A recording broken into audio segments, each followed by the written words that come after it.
Bonjour, maître Jean Flamme. Bonjour.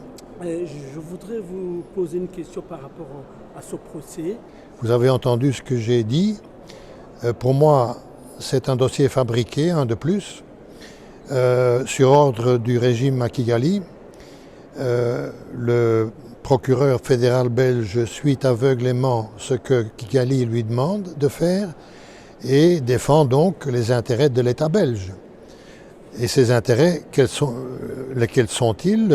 Eh bien, la Belgique a abandonné son ancienne colonie en 1990 sous la pression de Jean Gol des libéraux francophones en décidant de soutenir une bande de rebelles et de mercenaires qui étaient les FPR, qui allaient attaquer le Rwanda. Donc la Belgique a accepté ça. Je me sens mal dans ce procès.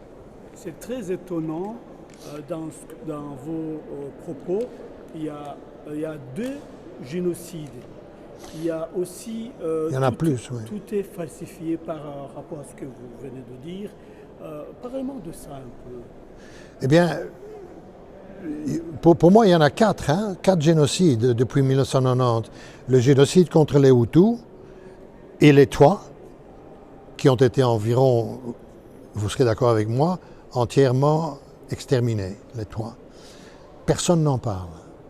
Personne ne parle du génocide contre les Hutus, comme on ne parle pas des Palestiniens, par exemple, de ce qu'ils subissent depuis la Nakba et depuis des décennies. Donc, on ne parle pas de ces gens-là. Le Congo, qui est-ce qui va donner justice aux Congolais? On ne le sait pas. Et la communauté internationale, pour la qualifier ainsi, ne s'intéresse pas à ces gens-là. Je dois dire des Belges aussi, je n'aime pas de devoir le dire, parce que c'est mon pays, et je n'accepte pas que ce pays se comporte d'une telle façon, en abandonnant son ancienne colonie.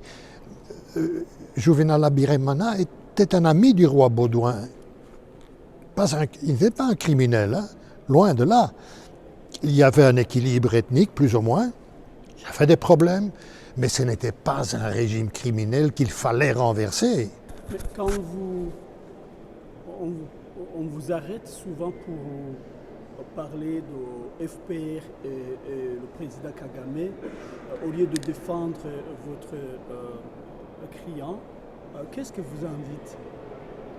Eh bien, écoutez, je suis persuadé qu'il n'est pas possible de parler d'un génocide sans comprendre comment cela a pu arriver.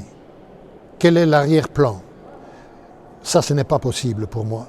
D'autant plus que le procureur et les juges d'instruction prétendent faussement qu'il y a eu plan préalable à commettre le génocide contre les Tutsis et que mon client est poursuivi comme planificateur.